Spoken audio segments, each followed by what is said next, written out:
பிரியமான நேயர்களே, நீங்கள் ஒவ்வொரு நாளும் வேதத்தை வாசிக்கிறீர்களா? ஒவ்வொரு நாளும் பைபிளை நாம் வாசிக்க வேண்டும். வேதாகமத்தின் மூலமாக தேவன் நம்மோடு கூட பேசுகிறார்.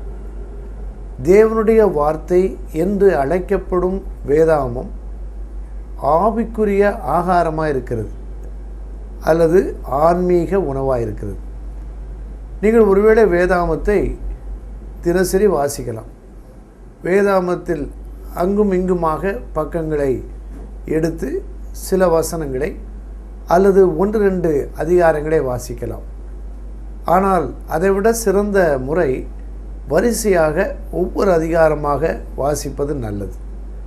உதாரணமாக லூக்கா சுவிசேஷம் என்று ஒரு சுவிசேஷம் இருக்கிறது.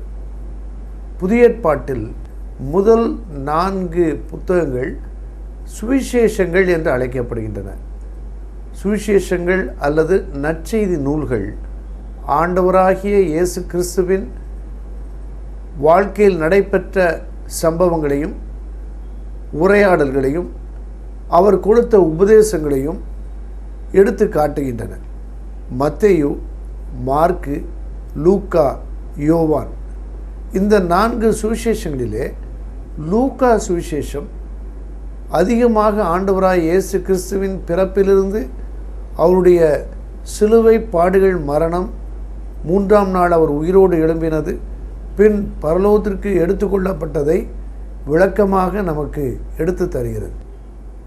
லூக்கா சுவிசேஷத்தை நாம் வாசிக்கும்போது அந்த புத்தகத்தின் பின்னணியை அறிந்து கொண்டு வாசித்தால் நாம் வாசித்த பகுதியின் உண்மை இன்னும் அழகாக நமக்கு வெளிப்படும். உதாரணமாக எந்த புத்தகத்தை வாசித்தாலும் அந்த குறிப்பிட்ட புத்தகத்தை எழுதியது யார், அவரை பற்றி நாம் என்ன தெரிந்து கொள்கிறோம், அவர் எந்த சூழ்நிலையில் அதை எழுதினார், அந்த புத்தகத்தில் எது முக்கியமாக சொல்லப்பட்டிருக்கிறது, எந்த செய்தி அல்லது தகவல் அந்த புத்தகத்திற்கு மட்டுமே உரியதாக இருக்கிறது என்று நாம் குறிப்பாக கவனித்து வாசித்தால் நாம் வாசிக்கும்போது நம்முடைய எண்ணங்கள் சிதறாமல் நாம் பயனுள்ள வகையில் வாசிக்கலாம். உங்கள் கையில் பைபிள் இருக்கா? பைபிள் இருந்தால், புதிய ஏற்பாடு இருந்தால் திருப்பி பாருங்கள்.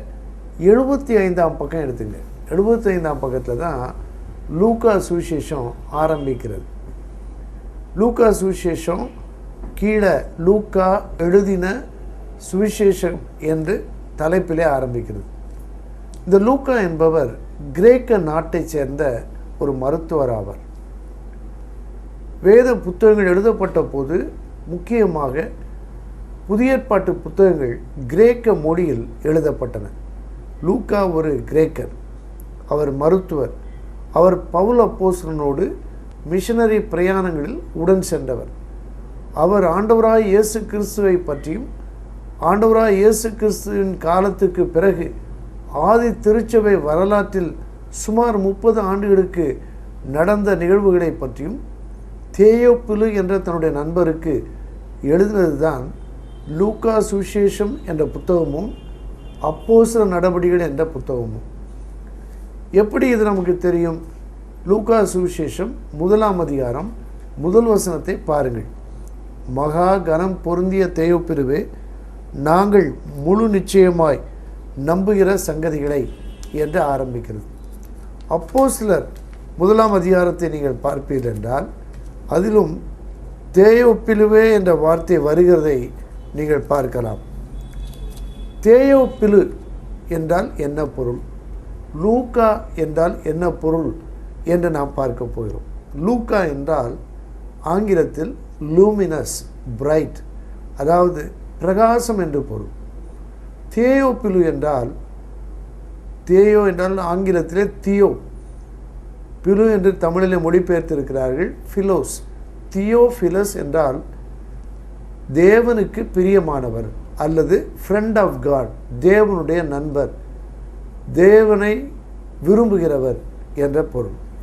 இதை சார்ந்துதான் கிறிஸ்தவ பெயர்கள் தேவநேசன், தேவ அன்பு, தேவநேசம், இறை அன்பு என்றெல்லாம் வைக்கப்படுகிறது.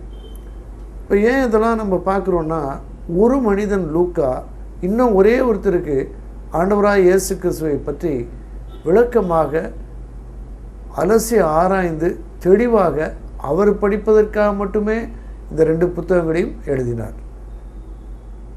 இது எவ்வளவு பெரிய ஆச்சரியம்! ஒருத்தருக்காக எழுதப்பட்ட புத்தகம் 20 நூற்றாண்டுகளுக்கு மேலாக பல லட்சங்களுக்கு பல மொழிகளிலே அவர்கள் படிப்பதற்கு ஏதுவாக மாறிவிட்டது. நீங்கள் யாராவது ஒருத்தருக்கு ஆண்டவராய் இயேசு கிறிஸ்துவை பற்றி சொல்லலாம், அல்லது அவரை பற்றி சொல்லிக் கொடுக்கலாம், வேதாகமத்தை வாசித்து காண்பிக்கலாம், வேதாகமத்தின் உண்மைகளை விளக்கி சொல்லலாம். அது ஒருவருக்கு மட்டுமல்ல, அநேக மக்களுக்கு பயனுள்ளதாய் இருக்கும்.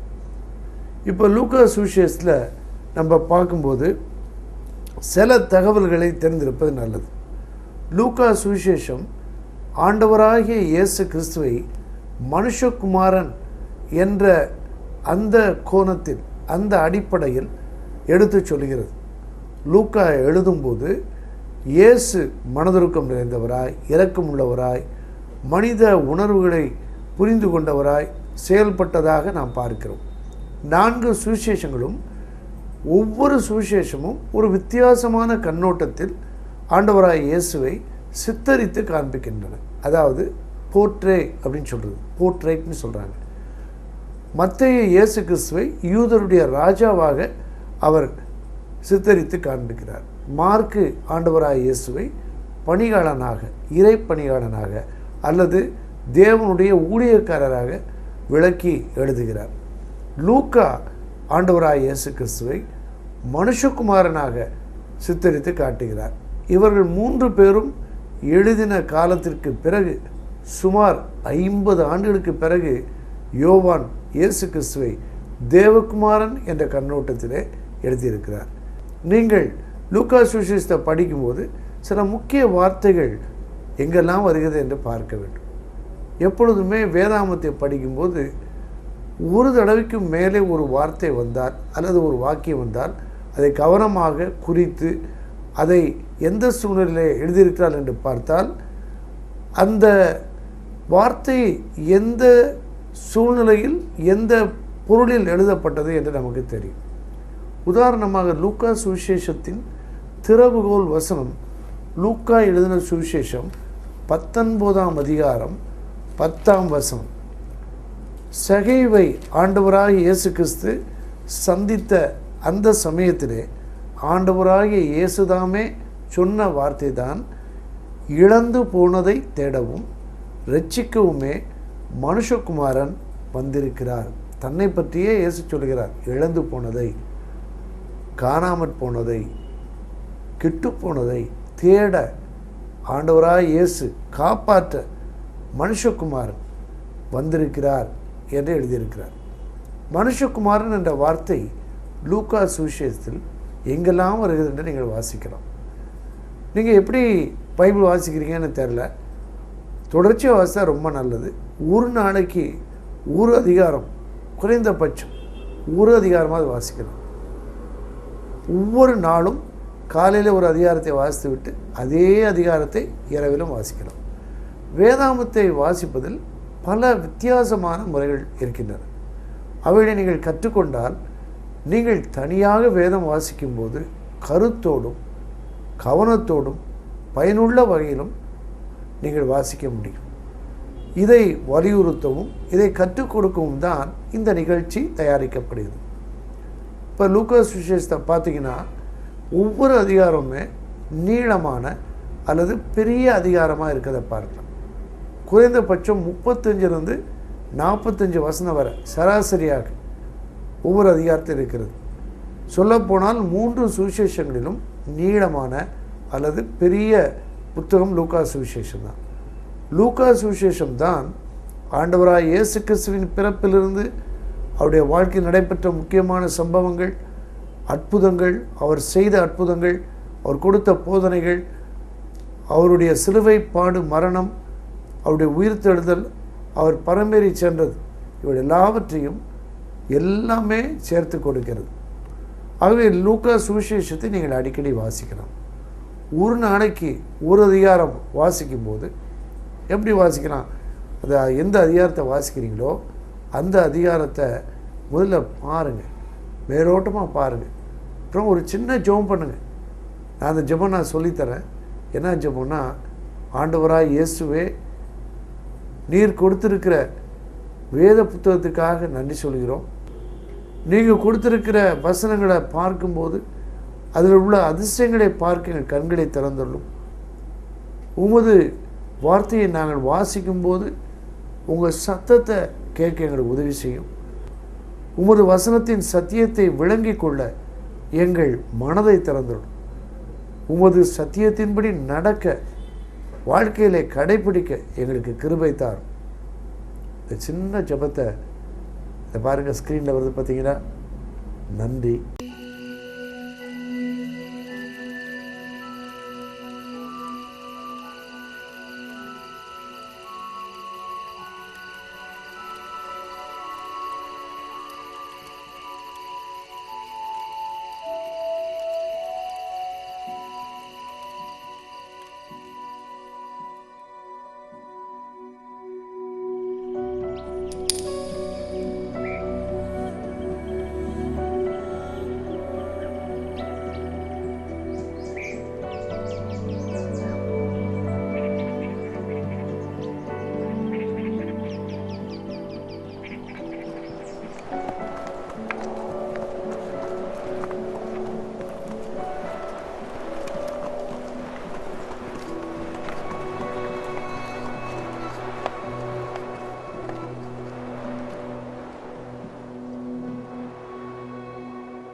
நல்ல சமாரியன் இயேசு என்னை தேடி வந்தாரே. நல்ல சமாரியன் இயேசு என்னை தேடி வந்தாரே. நல்ல சமாரியன் இயேசு என்னை தேடி வந்தாரே. என்னை கண்டாரே, அணைத்து கொண்டாரே. என்னை கண்டாரே, அணைத்து கொண்டாரே. நல்ல சமாரியன் இயேசு என்னை தேடி வந்தாரே. நல்ல சமாரியன் இயேசு என்னை தேடி வந்தாரே. அருகில் வந்தாரே, மனது உருகினாரே. அருகில் வந்தாரே, மனது உருகினாரே. நல்ல சமாரியன் இயேசு என்னை தேடி வந்தாரே. நல்ல சமாரியன் இயேசு என்னை தேடி வந்தாரே. ரசத்தை வார்த்தாரே, ரட்சிப்பை தந்தாரே. ரசத்தை வார்த்தாரே, ரட்சிப்பை தந்தாரே. நல்ல சமாரியன் இயேசு என்னை தேடி வந்தாரே. நல்ல சமாரியன் இயேசு என்னை தேடி வந்தாரே. பெண்ணை வார்த்தாரே, அபிஷேகம் செய்தாரே. பெண்ணை வார்த்தாரே, அபிஷேகம் செய்தாரே.